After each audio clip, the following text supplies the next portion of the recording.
We are back on the Rational Boomer podcast. Hopefully, your day is going well. It is Friday, a busy week, a lot of stuff to talk about. Some big news. The shutdown that was supposed to happen today is not going to happen because Congress, both the House and the Senate, were able to come to terms, not on a final deal, but another continuing resolution. So they're just pushing the goalposts back till early March. But at least those of you folks that were worried about the government shutting down, that's not going to be a thing, at least not this time around. And if you remember, I told you they're not going to do that. The Republicans love to make threats and play the tough guy, but the fact of the matter is they have more to lose if the government shuts down. So they're going to do everything they can avoid it. We'll talk about that more in a bit. I spent a couple of hours with my granddaughter. My wife and I watched my granddaughter for a little bit. Um, It's interesting. I love hanging out with her, and she is such a smart aleck that I appreciate that more than anybody could possibly know. But I got to be honest, it feels a little weird being second fiddle. Yeah, every time Grandma comes in, she's all over. Oh my God, Grandma's here, Grandma. Oh, hi, Grandpa. Grandma's here, Grandma's here. Like I said, um, I kind of like Grandma too, so I get it, but it'd be nice. The funny thing is, if I go there alone, then she does that to me. So that means it's not that she doesn't like me, because I know she does. We uh, we get into all kinds of stuff, but she prefers Grandma. And I guess if I was looking in from the outside and I had a choice between Grandma and me, yeah, I'd probably go with Grandma too. So what the hell can you say? Anyway, we've well, I wanted to tell you something too. When you're on TikTok, you get a lot of DMs. Most of them are people sending you videos that they want you to watch, and they're generally videos I've already seen because I scan TikTok quite a lot, and I don't always go through them. And that's what people have to understand. I get so many of these DMs, it's hard to read every one of them. But if people have taken the time to write some comments, I generally do read them. And 99% of the time, they're always positive, which is very gratifying, and I appreciate it very much. But from time to time, I do get some negative ones. Some people think I'm a little polarizing at times, and I guess that's true. It depends on who we're talking to. Now, with us, people of a like mind, we all agree, but those dumb fucks that uh, worship Donald Trump, they don't like the shit I'm saying. And I got this weird DM. It had this um, weird cat gif. I don't even know what it meant. And all the DM said is, "You're getting taken down. Bye bye." Now, I've heard that kind of stuff before, but I decided to look at his profile. And the profile of the guy who sent it had 6 followers, one video that he stole from some other creator, and that was it. And it kind of made me laugh. You really are going to threaten me like that? I mean, with your 6 followers, and if you took a look at my followers, if I wanted to take you down in half a second, all I have to do is tell some of the more aggressive folks that follow me about this guy, and he'd be gone. Well, of course, I don't do that. A guy like this is inconsequential. It's not even worth wasting the time. So I simply blocked him. But it made me realize that between now and November of this year, when the election comes up, things are going to ramp up. There's going to be a feel of desperation with these Trump fucks. They're going to see they're losing, and they will do only what they know how to do, and that's try to be a bully, get in your face, um, and try to push you to the edge and try to scare you.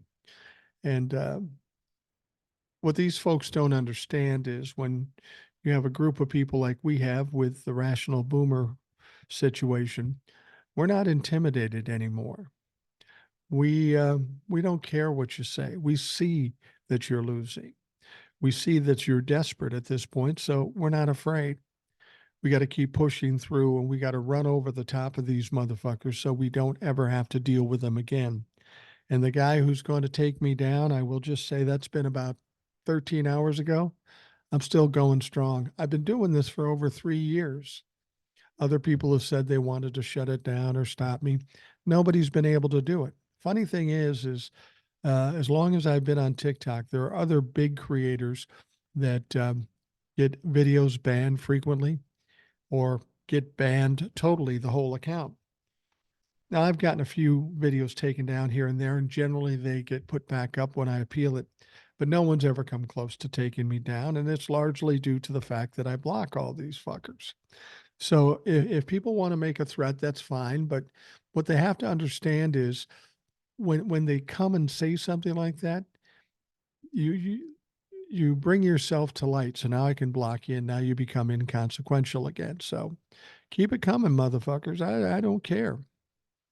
All right, I got a bunch of emails and we got a bunch of stuff to talk about. I got an email from I'm not, a woman sent me an email. I think she's going by the name of Blue Dot in Iowa. And she didn't write the email, she wrote a letter. And at first I thought it was a letter that she sent to the governor, but it looks like it's a letter to me. And I said I'd read it. It's a great letter and I'll pass it along. Starts out this way. Dear Mike, Rational Boomer, I'm a retired public school teacher and I live in the state of Iowa. I would like to discuss issues that surround our governor, Kim Reynolds. She has been very busy lately. She spearheaded the new voucher bill to help parents to send their kids to private schools. Now, during the 2023-24 school year, each student will receive $7,635 a year to go to private schools. So far, the school has approved 18,893 applications for pupils to go to non-public schools. It's estimated that 29,000 applicants in total will be approved before June 30th, 2024. Basically, 144 million will be granted to the special interest group, charter schools, and private schools. This money should be used to help strengthen public schools, increase teacher pay, and expand mental health services for all children. My question is this: what happens to kids who have behavior and mental health problems? And will they be suspended from these private schools? It is very evident that these hard kids will be put back into the public school without the needed money to help them. Every year, there's a cutoff for the funding.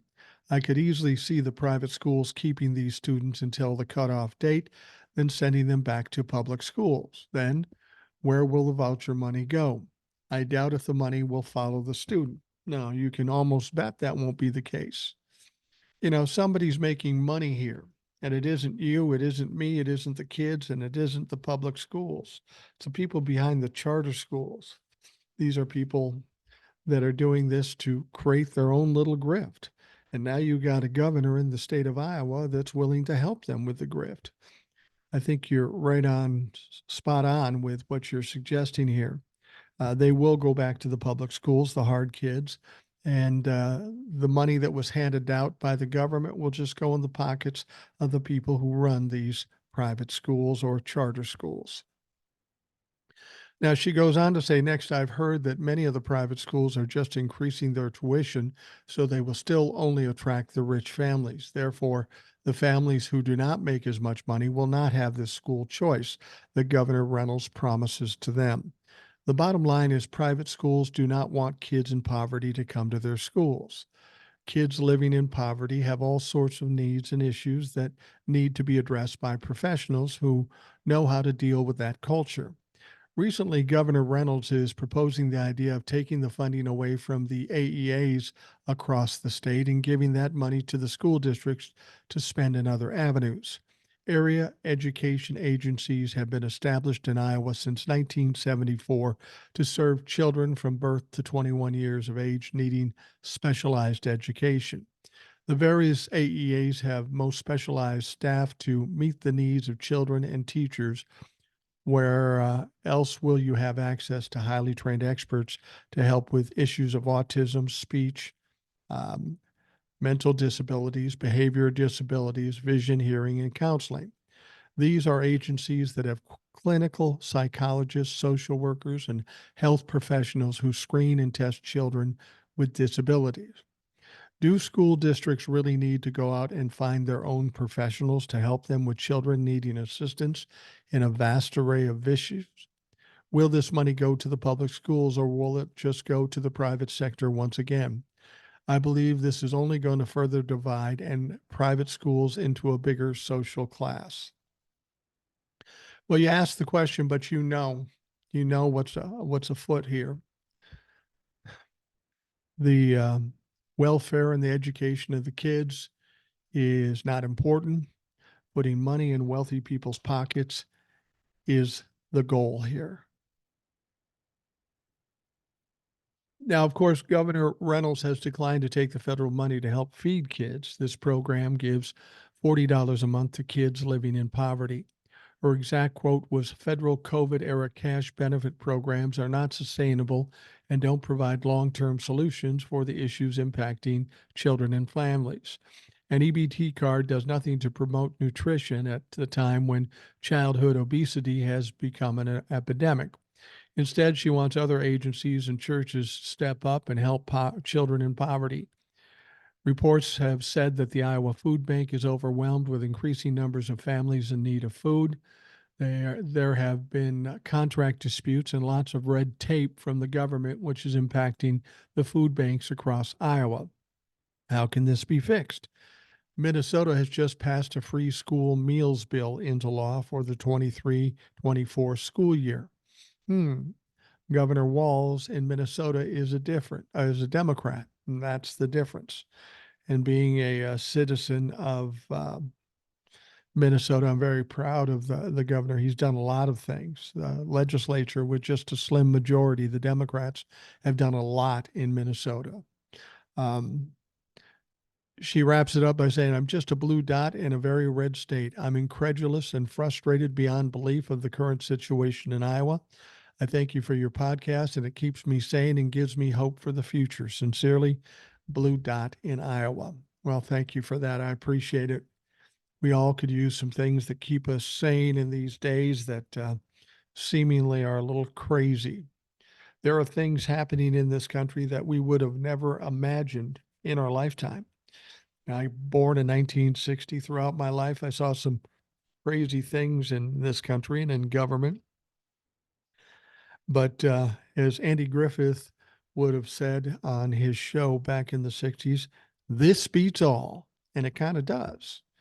I mean, we are seeing things that are almost laughable. If you brought them up in the 70s or 80s, the current issues and problems we're having with the government, nobody would have believed you because it's so outrageous. It's so ridiculous. I appreciate your letter. And these are all questions that need to be answered. Unfortunately, we know what the answers are. The money's going into the pockets of the rich, and the kids, fuck them. Because that's really the attitude amongst Republicans when it comes to education in this country. This is something that needs to be addressed. And as I've said, unfortunately, we have to wait until November. And presuming that the Democrats win the House and the Senate, then we can start getting to business and actually getting some things done. Because it's not even so much that the Republicans are fighting against us and trying to get something else put across. They're just being obstructive. They're getting nothing done. This is going to kill them in the 2024 election, and I'm surprised they don't realize it. But unfortunately, we're going to have to sit and stew for about 10 months or 12 months until such time that we can give the Democrats control and start to straighten things out. And keep in mind, when we do, it's going to take a while. It's not going to flip just like that. It's going to take some time. All right, the next email. Good morning, Boomer. I have to admit, I was taken aback by the 51% of votes that the Trump campaign received in the Iowa caucus. I did some quick research. As it turns out, there are a little under 380,000 registered voters in Iowa. Of that number, only 110K turned out to actually vote. There are a number of reasons the number that turned out was so low. The point is, Trump's 51% is a very low number when you consider actual individuals who turned out to vote. He actually got about 52,000 votes in a state that only carries 6 electoral votes. The true representation of his caucus turnout is maybe one electoral vote. I'm sure Eric would know these details better than I, but the numbers help me digest the real meaning of the results. Kevin from North Carolina. And you're absolutely right. You know, as much as the Republicans are crowing and Donald Trump are crowing about this big win in Iowa, like I said before, they were only running against other Republicans, and the turnout was pretty weak. And if this tends to be the case throughout the country during these primaries, that's a red flag for the Republican Party. Because when there's a big turnout, Democrats win. We saw that in 2020 and in 2022. We've got people pushed to the edge with this Donald Trump bullshit. They are scared. They were terrified in 2020, even more so coming up in 2024. So I expect a big turnout with Democrats, and that's going to mean the end, the demise of the Republican Party as we know it. Next email. Hey, Boomer, there's something that needs to be discussed about MAGA and the Republicans. It's basically a scam. After this caucus and what happened and what Trump is saying about DeSantis and especially Nikki is that the money is on the right. I've come to realize that utter stupidity and phony bullshit artists they are. They don't believe anything that comes out of their mouths. They are grifters who think they found a way to power and riches. They saw the potential of the right for those things and basically prostituted themselves. They are incompetent morons pulling the wool over the eyes of their people who are basically bigger idiots. Unfortunately, names like Randahawa and DeSantis and dark complexions don't go over well at WASP Republican headquarters, headed up by a smelly racist, homophobic, anti-Semite, orange, misogynistic, white supremacist, fascist psychopath. Ooh, I wonder who she could be talking about. It must be obvious to both these morons just exactly who their party is now, that everybody sees them as both clueless and totally without any credibility or integrity to want to be abused like that. Now, it's obvious that the Republican Party will never let them get anywhere due to their background. To think they actually kissed his smelly orange ass. For what? Both Florida and South Carolina were wrecked under their leadership, and they actually thought they'd be president. One of them or both are probably headed into therapy over this or really just start another scam. Thanks, Boomer. I'm glad I discovered you. I've turned a bunch of people onto you. Z-Man. Thank you, Z-Man. And I couldn't agree with you more. I think these two, DeSantis and Nikki Haley, are fooling themselves if they think they're ever going to be the nominee. That said, I still think Donald Trump won't make it to the nomination either, with all the stuff that's coming down on him. Who will be the nominee for the Republican Party? I don't know. I really don't know for sure. And you know what? The Republicans don't either. All right. The next email comes from Steve. Hi, Mike. I would like to discuss my idea for primaries reform that I think would help the Democratic primaries be more representative, increase turnout, and select a winner every single time. Steve. Well, you can send it to me in an email or you can email me and say, I want to be on the show. Sounds like what you're talking about is interesting and it sounds like it's probably pretty in depth. So it might be better if you come on the show. All you got to do is email me. Tell me that you want to come on. We'll work out a time when you come on and we'll get her done. All right, the next email. Hi again, Mike. Old Soul was great as usual. Yes, she was. Thank you to Old Soul for joining us yesterday. The email that got to me the other day was the one written by Master Sergeant 1SG Al. As you said, there really wasn't anything to add as it was perfectly worded. The military analogies to our political situation were spot on. I so hope he signs up to be a guest on a future podcast. Oh, and I'll be using Pabs from now on too. Take care. Peggy, P.S. to Garage Door Jeff. Get your ass on a future podcast too. I'm sure it would be totally entertaining. To the Master Sergeant and to Jeff, I agree wholeheartedly. Send the email. Send the motherfucking email. Tell me when you can come on and let's do it. All right. Today is January 19th. This was the deadline, the first deadline for the prospect of shutting down the government.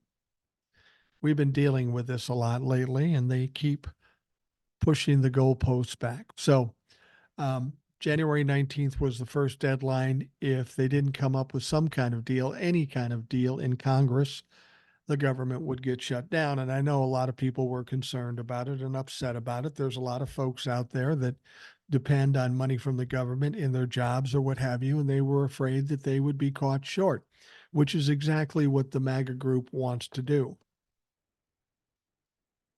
But as I've told you many times, as tough as the Republicans talk, it's just all bullshit. It's just bullying. And when they're pushed to their feet to the fire, they always cave. Kevin McCarthy caved to Joe Biden the first time around.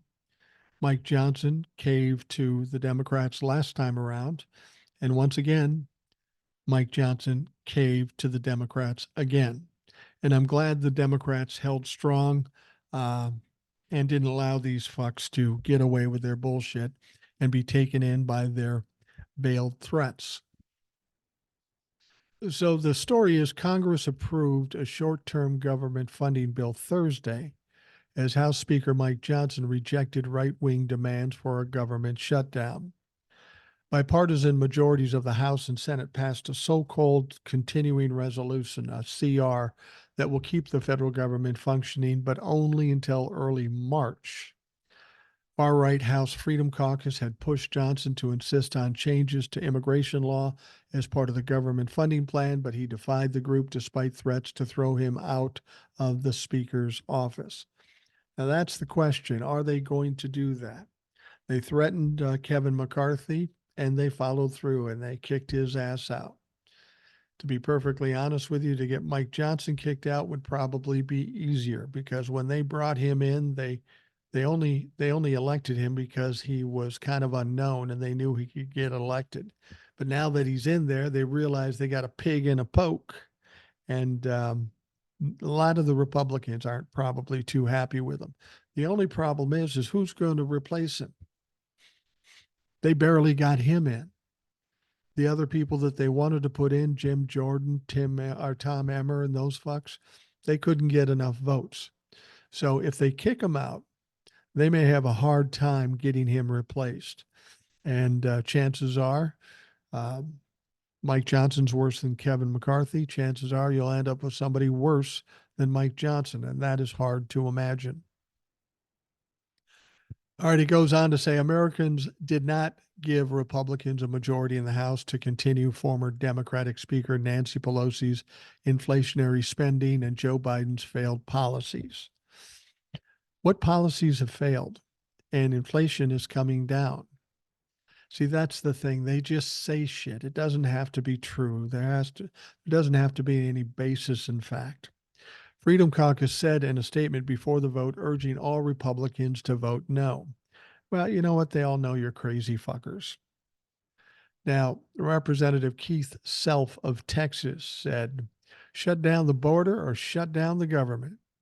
Yeah, that's a good move, Keith. You apparently don't understand politics because if they do that, you're motherfucking done. Now, the Freedom Caucus theory of governing is that a shutdown would force the Democratic controlled Senate and White House to go along with immigration demands. No, that's not how it's going to work. In the past, Republican led government shutdowns have not resulted in Democratic policy concessions. Last year, after the House Speaker Kevin McCarthy prevented the government shutdown, he was kicked out. Now, when Kevin was kicked out, the House remained leaderless for weeks until Republicans finally settled on Johnson as the new speaker.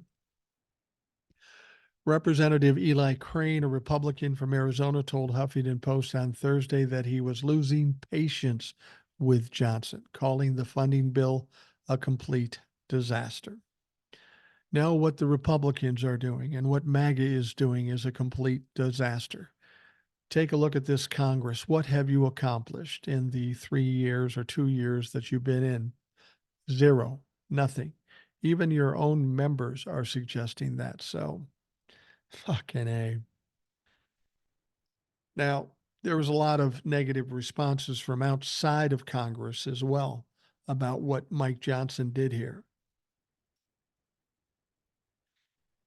Donald Trump's longtime strategist, Steve Bannon, raged against House Speaker Mike Johnson after they voted to avert the government shutdown. Bannon said in his podcast, War Room, I mean, it's disgusting. Johnson suspended. You know, the 2/3 he had to suspend the rules. He's done everything former Speaker Kevin McCarthy's done. To me, he's got to go. He's finished. He's proven his weakness. Not one iota of change on the southern border. You funded. You agreed to fund the play. Now, Johnson's always been kind of known, backbencher, Christian nationalist. He's a fucking freak. He was appointed to the speakership after the whole Kevin McCarthy thing went on, and he's been nothing but an embarrassment to America, not just the Republicans, not just MAGA. Bannon said, here's the thing that galls me. You guys ran against and took the money from this audience and had him work and knock on doors and walk precincts, and you lied. You ran on getting rid of the Pelosi spending on the woke and weaponized securing the southern border. All of it. And all of it's in this bill. Aren't you going to jail, Steve, for lying? When's that happening? Sooner the better, because you're not in government anymore. You have a fucking podcast, but I have a fucking podcast. And you know what? You don't have any more power than me, and I don't have any power. So shut the fuck up. The fact that it's only a 4-week extension doesn't matter at this point, Bannon continued. No, no, no, no, no, no. We're 5 or 6 months into this thing. Now you had all the leverage. You got to force Biden to the table and not take a snow day. It's disgusting. And you people are leaving town. How do they figure the Republicans had the leverage? I mean, I've told you that if the government shut down, the Republicans get the blame. Democrats know this. Joe Biden knows this. And Joe Biden is a sharp and calculating guy. He's been in this business a long time. He's not going to bend to some dipshit, some newcomer like Mike Johnson or anybody else in the Republican Party in the House. The only person with leverage in this deal is Joe Biden. He's got the leverage, and he leveraged you motherfuckers to the hilt 3 times now. Bannon went on to say, talk about the collapse and surrender of the House today under the biblical worldview, fumed Bannon. If this is what the Christians do, let me try Islam. Oh, man. Steve Bannon is a pistol, isn't he? I mean, here's a guy who's has an appeal for a sure jail term. It's going to be maybe a couple of months, maybe at most, maybe 3 months. But the fact of the matter is Steve Bannon has some other issues. We're hearing a lot about potential indictments coming in the upcoming indictments by the superseding indictments by Jack Smith. If sitting members of Congress are going to be indicted, if Ginny Thomas is going to be indicted, Steve Bannon's going to be right in the mix. He was at the top of the heap, coordinating things, strategizing, and getting involved in these meetings.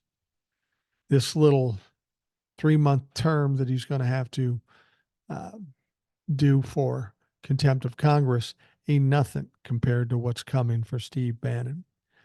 I'm still surprised the media even pays attention to Steve Bannon. I mean, that's really what we have to do. We have to come to a point when this is all said and done, when people like Steve Bannon, Ginny Thomas, Donald Trump, all these motherfuckers are just ignored. They create this narrative, and it's toxic and it's divisive. And this is why we have a country the way it is now, because of those motherfuckers. We got to be able to get to the point where they just get shut up and shut down and they're ignored. Take away all power. Keep in mind, the only power they currently have is controlling a narrative, spewing bullshit and lies, and getting certain amounts of people to believe it. Once they can no longer do that, they become inconsequential and they will fade away and die like like weeds in a garden. You know, they will go away. We got to stop paying attention to them or paying them any credence at all, because nothing they say is true. Nothing they say has any basis in fact. So we'll see what happens with Steve Bannon. We'll see what happens with Mike Johnson. I'm not quite sure if they're going to take Mike Johnson to task. You know, we're less than a year in this congressional session. If they kick him out and it takes weeks or months to get somebody in, that's a lot of time without any power. Absolutely a lot of time without any power.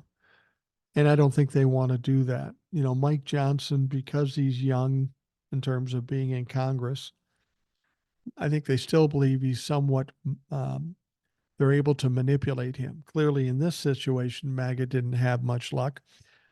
But you have to remember, MAGA isn't the majority in the Republican Party. That's the strange thing about this is that MAGA amounts to maybe 30, 35 people in a contingent of 207 representatives in the House of Representatives for the Republicans. But somehow the Republicans, the vast majority of them, get dragged around with like a ring in their nose, doing whatever MAGA wants. It's all about fear. It's all about I don't know. It just makes no sense. If I was in the Republican Party in the House and I wasn't MAGA, I'd be talking of shit about them all day, every day. They don't have any more power. They're weak as fuck, and they need to be shut down and kicked the fuck out. You would hope the Republicans, the normal minded Republicans, would realize that, but unfortunately, they don't. All right, we'll take a quick break and we'll be right back.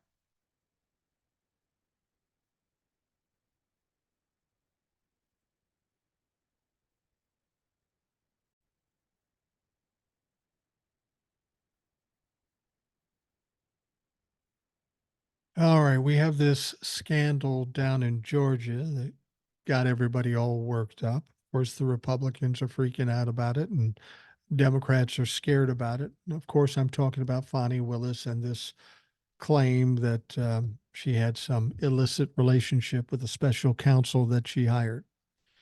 Even if that were true, I don't know how that plays any role in what's going on in the case. But nonetheless, this has become a thing, and now um, they are asking Fani Willis to come to court and discuss this situation. Now, I don't know if Fani Willis had some illicit relationship with um, uh, the special counsel and what is illicit. I know that this special counsel is getting divorced, and I found it really strange that they were the Republicans were saying they were getting this information from the divorce proceedings, but the documents are sealed, so that didn't make any sense. Also, as far as what has been claimed at this point, there's been no evidence shown. But apparently, they still want Fani Willis to answer to it, and that's probably a good thing. So we'll see what happens. Now, Fani Willis, yesterday, accused her deputy's estranged wife of using their divorce to disrupt the Fulton County prosecutor's election racketeering case against Donald Trump, court records and reports. That's interesting. Nothing like a woman scorned, huh? Well, she's getting divorced from this guy, and apparently they aren't getting this information from the documents. They're getting it from this woman. Is she telling the truth? Even if she is telling the truth, does it really fucking matter? It doesn't. But it's interesting. Now Fani Willis is getting into it. She's starting to speak out about it. And God help this woman if she's lying. If she's lying, she's going to have a problem. Anyway, Willis Willis's response arrived the same day Judge Scott McAfee ordered a February 15th hearing to discuss misconduct claims tied to the divorce case that Willis and prosecutor Nathan Wade had an extramarital affair and mishandled public money during their relationship, the Washington Post reports. Basically, what they're saying is she had this relationship with Nathan Wade and she paid him, and then he took her on a vacation using the money he he got from working for the state of Georgia. It's ridiculous. It's absolutely ridiculous. Nothing's going to come out of this, and there's going to be some embarrassed motherfuckers, just like there always is when it comes to Republicans. Now, Willis's defense appears in a motion to quash the subpoena, summoning her to a pre-divorce trial deposition on January 23rd, the Atlanta Journal-Constitution reports. Wade is using the legal process to harass and embarrass District Attorney Willis, and in doing so is obstructing and interfering with an ongoing criminal prosecution, the motion reads. So, like I said, she better have something here, and it better be important, because if you find out it's all bullshit, that she was put up to this by Republicans and maybe paid off by Republicans, once they find that out, guess what's going to happen? Would not be surprised uh, if Fani Willis didn't indict her for obstruction of justice. That's a serious motherfucking crime. That's 20 years in jail. So it's going to be interesting. The prosecution, referred to only as an election interference case, received a major blow earlier this month when an attorney for Trump's co-defendant, Mike Roman, accused Willis of improper relationship with Wade. So again, was there this relationship? Nobody knows. There's been no evidence shown. Apparently, the wife is saying some things, and that's well and good. But even if it's found there is some illicit relationship or some extramarital relationship, what does that have to do with the case? And again, I don't know what they hope to accomplish with this, because if for some reason, and it's not going to happen, but if some reason Fani Willis was taken off the case, the rest of her staff would pick up the work and they'd end up doing it anyway. Donald Trump, the Republicans are not getting off the hook here, no matter what the fuck happens. So this is all noise. This is trying to create a narrative to discredit Fani Willis and the court and the case and all of that. But we've seen them do this before, and it doesn't work. It's not going to work this time either. And I wouldn't bet against Fani Willis or Jack Smith for that matter. Those are the last two people I'd want to piss off. Well, Letitia James too. You don't want to piss these folks off because they know exactly what they can do, and they're going to do it hard. All right, now former President Donald Trump faces federal criminal charges over the 2020 election situation. And they argued on Thursday that presidents should have complete immunity from prosecution for any crime they may commit while in office, which is absolutely crazy. It's not true. They can't do it. If they give Donald Trump immunity, then Joe Biden has immunity, and every other future president has immunity to shoot somebody on Fifth Avenue. Not going to happen. And if they do it, then Biden should have Donald Trump assassinated and then end all elections because he's immune. All right. Well, Donald Trump is obviously getting nervous about this shit. He's concerned about it. And he went to Truth Social to make some comments. And of course, they were in all caps. So you know he meant that shit. This is what he wrote. Even events that cross the line must fall under total immunity, or it will be years of trauma trying to determine good from bad. Now, there's no problem trying to determine good from bad. It's very clear, Donald. The problem is you want to do bad and you don't want to be held accountable for it. Trump wrote that in all capital letters in his social media platform, Truth Social. He added, sometimes you just have to live with great but slightly imperfect. Wait a minute. Did he just confess that he's imperfect? That he may have committed some crimes? I'm a great president, and even if I do commit a few crimes, I should get immunity. He goes on to say all presidents must have complete and total presidential immunity, or the authority and decisiveness of a president of the United States will be stripped and gone forever. No, not quite how that works. He finishes it by saying, hopefully, this will be an easy decision. God bless the Supreme Court. This tells me he's already got an inkling from the appellate court, because we got to wait for the appellate court to decide before it goes to the Supreme Court. And you know, and I've told you, that there's no way the appellate court is going to give Donald Trump immunity. And there's no way that the Supreme Court is going to give him immunity. It's silly. It's a frivolous case. And I'd be surprised if the Supreme Court even listens to it. They might say, come on, man, fuck it. The appellate court did the right thing, let it go, and then he's done. And, you know, as I've said, with regards to immunity, that's kind of the basis of the defense on all his cases. And once they take that immunity claim away, it's already been taken away in court before. I don't know why we have to go through this process again, but we do.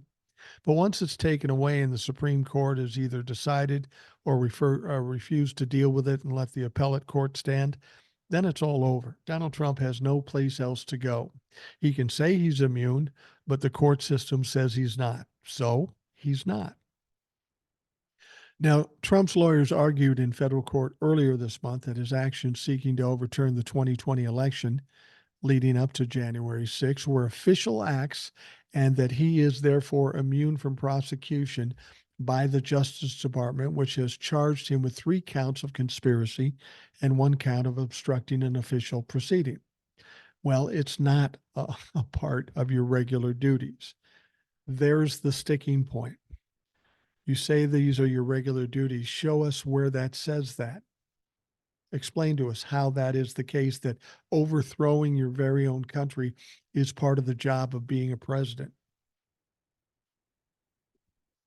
Now, the U.S. District Court of Appeals judges seemed likely to reject that argument. Trump's comments on Thursday signaled that he hopes the conservative 6-3 Supreme Court will take up the matter and rule in favor. Trump's bid for total immunity has drawn bipartisan criticism from UN Ambassador Nikki Haley. His leading 2024 presidential primary rival dismissed it as ridiculous, while Senator Brian Schatz, Democrat of Hawaii, called it antithetical to what we all believe in. Still, Trump has picked up momentum following this resounding win in the Iowa caucus, earlier this week. Currently has support of a major Senate Republicans, and more are expected to hop on the bandwagon in the coming weeks. Now, Senator Mike Lee, who was a Trump-humping piece of shit, you probably remember him.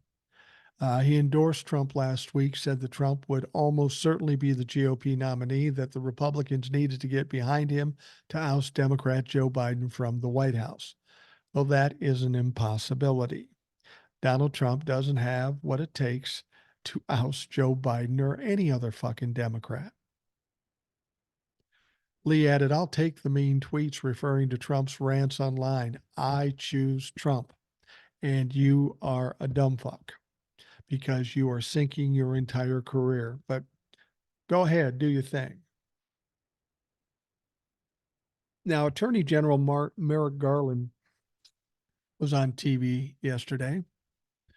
Merrick Garland said the law enforcement response to the Uvalde mass shooting in 2022 was a series of major failures, and that the victims' loved ones deserved better. Yeah, that Uvalde thing. DOJ finds out that they had critical failures in what they did. And when you think about it, it isn't hard to come to that determination.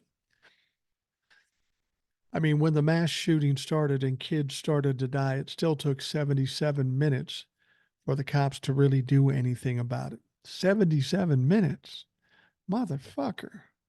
Most of the kids that were going to be dead would have been dead by that point.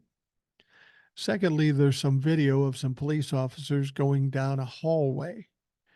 And then all of a sudden, some shots ring out. And what do? They pieced out of that motherfucker. They hit the road. They bolted out of Dodge, which is exactly the opposite of what a law enforcement is supposed to be doing. And there's even a report that one police officer looking for live kids said, "Hey, if you need help, say help." One little kid says help, and for that, he ended up getting shot by the shooter. Now, we still don't know if that was for sure a cop that did it or the shooter just playing some game. I don't know. But the point is 21 people died in that mass shooting. And what the law enforcement did in Texas and Uvalde was absolutely abhorrent, absolutely ridiculous. There was no excuse for how they handled it. The Department of Justice released its report on Thursday into the 2022 mass shooting at Robb Elementary in Uvalde, Texas, that killed 19 children and 2 adults. At a news conference, Garland laid out the 77 minutes between when the first officer arrived on the scene that day until the shooter was killed. Garland said 33 students and 3 teachers were trapped in a room with an active shooter for over an hour as law enforcement officials remained outside. A student called 911 from inside the classroom and was on the call for 16 minutes. You have a fucking shooter with an AR-15. You're calling the cops and they put you on hold for 16 minutes. The shooter fired 45 rounds total with an AR-15. Garland called the response a series of major failures, but said police treated the shooter as a barricade subject instead of an active shooter, which was the most significant failure. Since the Columbine shooting in 1999, police have been trained that time is not on their side and they must act quickly. Law enforcement response to the mass shooting at Robb Elementary was a failure, Garland said at the news conference. As a threat posed to our country by mass shootings has grown and evolved over the past several decades, law enforcement's responses, tactics have also changed. He added, policing is a noble profession. It also is a hard one. It requires training and constant education about evolving threats. Now, Garland said that some police officers on scene that day lacked any active shooting training at all. He also said that communication was a failure. Some victims were transported on buses without medical attention. Some families were told that their children had survived when they hadn't, and the community didn't receive timely information about what had occurred. Garland added that families of victims deserve more than incomplete, inaccurate information on the status of their loved ones. Someone was quoted as saying, our children deserve better than to grow up in a country where an 18-year-old has easy access to a weapon that belongs on the battlefield, not in the classroom, said Merrick Garland. Now, the report does not recommend any criminal charges for any police officers. However, Beto O'Rourke, a former congressperson from Texas, wrote on X, without recommending criminal charges, there will be no accountability. Without accountability, there will be no change. And, you know, this is a perfect example of what I was talking about before. I like Merrick Garland in that he knows the law, that he's a smart man, he's a deliberative man. But at some point, you have to take action. He waited almost 2 years before he got Jack Smith on Donald Trump's case, and we see now how much criminal activity there was. What was he waiting for? He puts out this report denouncing the law enforcement in Texas, but no charges recommended. 21 people died because of ineptitude, because they were incapable of doing their job. Somebody needs to be held responsible for it. I mean, Jesus Christ, in this condominium I live in, if I fell down the steps because there was loose rug, I could sue them. Now, there probably will be lawsuits filed against law enforcement in Texas, and I wish them the best of luck. But money is a small reward or a small consolation for the loss of loved ones. This cost the lives of 21 people and forever damaged the lives of untold multitudes of people who were friends and family of these children, not to mention the children that were there and survived and the trauma they have to deal with. They deserve more than a spank on the wrist. But that's what Merrick Garland did there. I mean, if our DOJ isn't holding people accountable, then who is supposed to fucking do that? I got to tell you, I'm woefully disappointed in Merrick Garland. I think he's too slow to act, and I don't think he's very decisive, and I don't think he holds people accountable. I'm sorry. He did one smart thing by hiring Jack Smith, and Jack Smith knows the job and he's doing it. But if not for Jack Smith, Merrick Garland would still be twiddling his thumbs, wondering if he should do something. And if he does, who's he going to make angry? You know, when I came on to do the Rational Boomer podcast, people have said, you're going to make people angry. I said, good. I'm not afraid of making people angry. In fact, I want to make people angry. The people who deserve to be made angry should be. And I will continue to go after those people until they are no more. And that's the attitude Merrick Garland should be working with. If no one is above the law, if rule of law is the bottom line, then run the rule of law to its fullest. If someone commits a crime and they need to go to jail, then send the motherfucker to jail. I just don't know that Merrick Garland has the sand to do this. So I hope that in 2024, when Joe Biden wins, they look at putting somebody else in the attorney general's thing. Now, don't get me wrong. I don't hate Merrick Garland. I think he's a reasonable, fair guy. He might be better as a judge, but I just don't like the way he's handling this. Everything is slow. He's very tentative about things. And I think in this day and age, with the things that are happening, being tentative is the last thing you want to do. I mean, for Christ's sake, our country is at risk. This is not a time to be shuffling your feet and wondering what's best. It's a time for action. And since you're so learned and so experienced, making those decisions shouldn't be hard. All right. Representative Jerry Nadler of New York said Wednesday evening that he has spoken with both Capitol Police and the FBI about death threats allegedly tossed his way by right-wing operative Roger Stone. You heard about that. We heard the audio tape. He was basically telling a police officer that they needed to take out Nadler and Swalwell. I mean, he said it. And I got to believe, I hope that Roger Stone goes to jail for that incident. That is highly illegal. And he needs to be indicted, prosecuted, and sent to fucking jail for the rest of his life. He's an old man. He doesn't have much time left. So wipe that filth off the face of the earth, lock him away in a cell, and forget about him. Now, Nadler is a longtime New York Democrat, said he only found out about Stone's reported assassination talk targeting him both and Eric Swalwell through the news reports after it was first reported by Mediaite last week. Can you imagine this? This happened around the time of the January 6th committee. There were death threats against or the possibility of contracts put out on Nadler and Swalwell, and they just found out about it. Nadler said it was a surprise to me. I just found out a few days ago. I saw it in the media. Now, the publication received audio purportedly of Stone telling former NYPD officer Sal Greco, it's time to do it. It's either Swalwell or Nadler has to die before the election.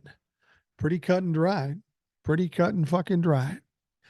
They need to get the message, he added. Let's go find Swalwell and get this over with. I'm just not putting up with this shit anymore. Nadler notably threatened to investigate then President Donald Trump's communications or commutation of Stone's prison sentence in 2020. Now, Swalwell on Wednesday said Stone targeted him because I'm one of Trump's loudest critics and called him out for attempting to intimidate the former president's opponents. The Roger Stone assassination plot recording may seem like the ravings of a wannabe gangster. It's not, Swalwell said. This is what Trump and his real-life thugs do. They try to intimidate opponents and will always choose violence over voting. Nadler said both agencies are conducting investigations through the FBI, though the FBI has declined to comment on this. Stone, for his part, has denied that the voice in the audio recording was his blaming Mediaite for amplifying artificial intelligence manipulation. Total nonsense. I never said anything of the kind. More AI manipulation. You asked me to respond to audios that you don't let me hear and you don't identify a source for. Absurd. Greco also pushed back against the report, writing on X that it was nothing more than clickbait political fodder. Well, you said what you said, and it's not AI. Anybody with half an ear can tell it's not AI. I mean, in fact, AI wasn't really, AI was around, but it wasn't really as mainstream back then as it is now. Um, that's not to say that he might suggest that they created this AI thing a week or two ago, but that's absolutely ridiculous. Roger Stone is a liar. He's a thug. He's a gangster, if you will, and he needs to be held accountable. Donald Trump's made sure he wasn't held accountable for the last crime he was convicted of. And this time it needs to be different. All right, U.S. District Court Judge Tanya Chutkin denied part of former President Donald Trump's motion asking for special counsel Jack Smith to be held in contempt of court. But she also said Smith must not provide any additional filings to the court without notice. Now, in a 6-page order released on Thursday, Chutkin responded to Trump's request to forbid Smith from making any additional filings in the former president's election subversion case while a higher court decides on his immunity. I suspect that's going to be coming pretty soon, and then Donald Trump is not going to have anything to fucking say about it. Trump asked for Smith to be held in contempt for filings he did while the immunity claim was being considered and for those filings to be withdrawn. Now, the stay order did not clearly and unambiguously prohibit the government actions to which the defendant objects, Chutkin said of the earlier order. On its own terms, then, the stay order's key operative sentence did not clearly bar the government from voluntary rather than obligatory compliance with the pretrial order's now stated deadlines. The judge also said Smith's filings had been mostly compatible with the earlier stay order. Now, Chutkin, however, elected to adopt Trump's request to forbid Smith from further filings until the appeal was decided. She said that Smith could ask permission to file additional documents if necessary. All of Trump's other requests were denied. Donald Trump loses a motherfucking game. This is all going to be pointless very soon because the appellate court will come back very quickly, I'm thinking, within the next week or two and say, yeah, you're not immune. Now, of course, he'll send it up to the Supreme Court and he'll try to get a stay again. And I'm not sure that he will. But even if he does, the Supreme Court understands that it's time sensitive and should react to it pretty quickly. I don't think they'll take it up because it's such a ridiculous, frivolous claim. I think they'll say, as I said earlier, that the appellate court stands, we're not going to hear it. That would be my guess. That would be the right choice given how ridiculous the claim is. Well, apparently they're talking about that Donald Trump is close to deciding who his vice presidential candidate will be. I think this is funny because, as I've said before, I don't even think he's going to be the nominee. I think this is all pretty presumptuous. And the people he's looking at for vice president, they're all excited like they have a chance. They do not understand what's going to happen in 2024. They're not only going to lose, they're going to get wiped off the fucking map. How is that going to do with their future careers? It's not going to bode well. Specifically, Trump has placed the GOP's Representative Elise Stefanik high on the list of options, according to an exclusive report. Now, Stefanik has to understand he just uses people. She might be the top candidate now, and then it'll change later, and none of this really means anything.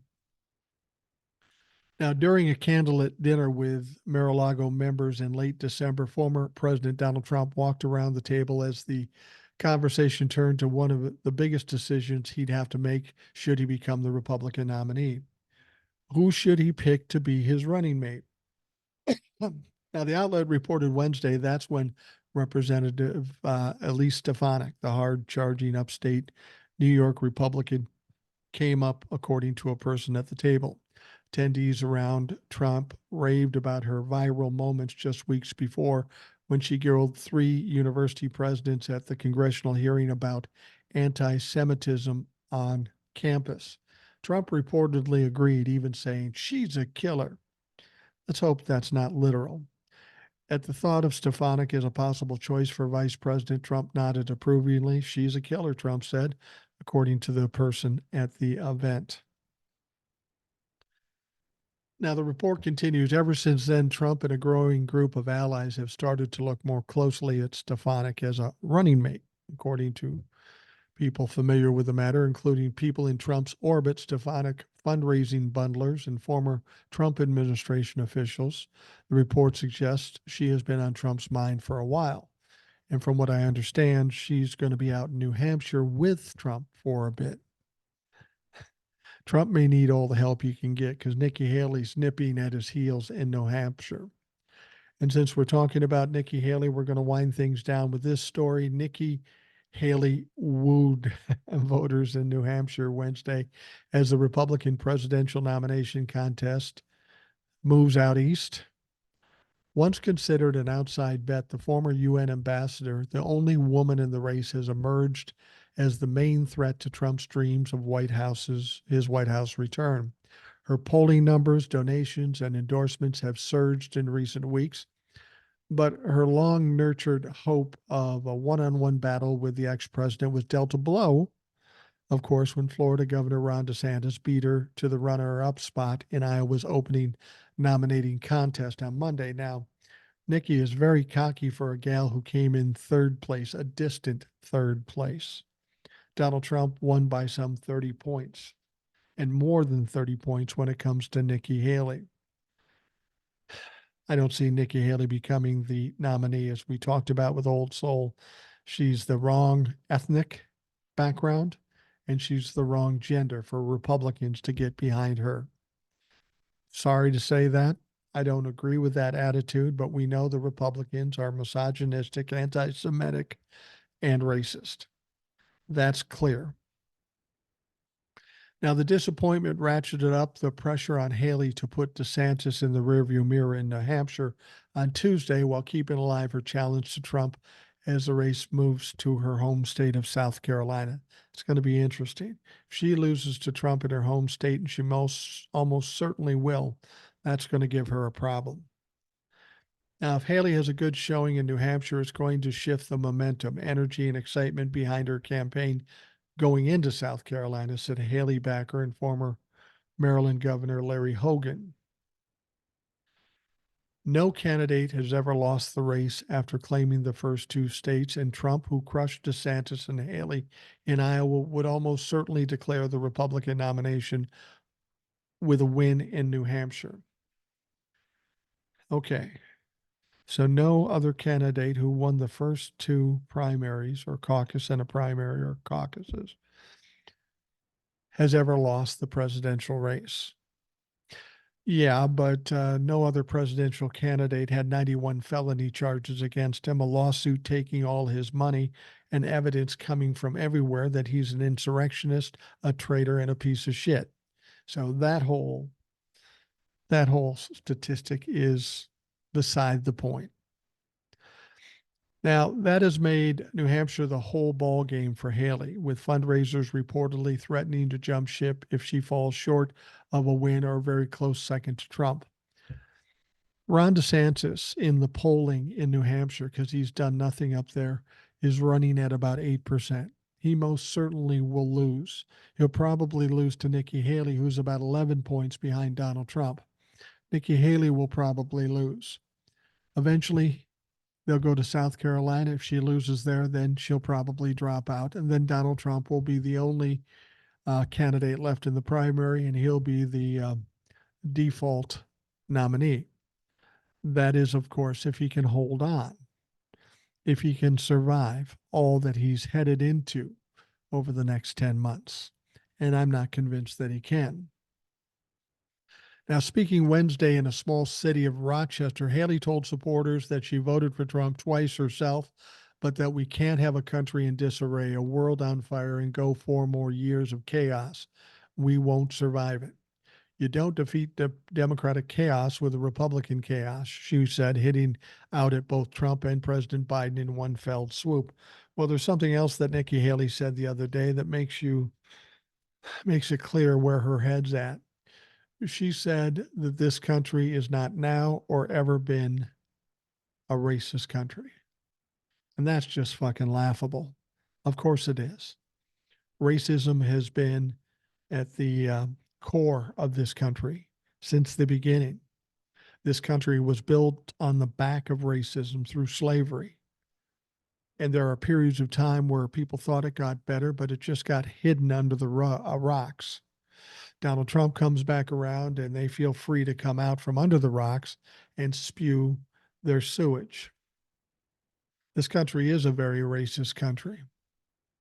I hate to say that as an old white guy, but the fact of the matter is, it is. I have the inside track on old white guys talking, and I know that from the moment I could comprehend a conversation to this date, I have listened to many people speak in racist terms, look down their noses at people of color from other countries, from other religions. It's gone on. It continues to go on. And for her to suggest that is absolutely ridiculous. That right there should disqualify her from being president of the United States or hold any government position, because that is a flat out fucking lie. So, anyway, the New Hampshire primary is going to be what, next Monday? We'll see what, no, maybe, yeah, Monday. I think it's Monday. And we'll see how everybody does. Donald Trump will no doubt win, and I'm fine with that. I'm fine with Donald Trump winning every primary if he can, because it's just going to make it tougher for the Republicans. He'll get the nomination by virtue of the primaries, but between now and then, with all he's going through, I really feel he's going to be taken out of the race one way or another. And the longer he stays in the race, the less time the Republicans have to piece together a potential candidate to go against Joe Biden. And that's going to make it even tougher for them to win in 2024. And I'm all for that. All right. We are going to wrap up the Rational Boomer podcast. I want to thank you for taking the time out of your day. I will tell you this, Ed will finally be back. I think he's back tomorrow on the show. So be looking for that. He's been away for a long time. That's been mostly my fault, not his. But he will be back, and we'll be glad to have him. It'll make for an interesting show for tomorrow. Again, have yourself a great day, and we will talk to you again tomorrow.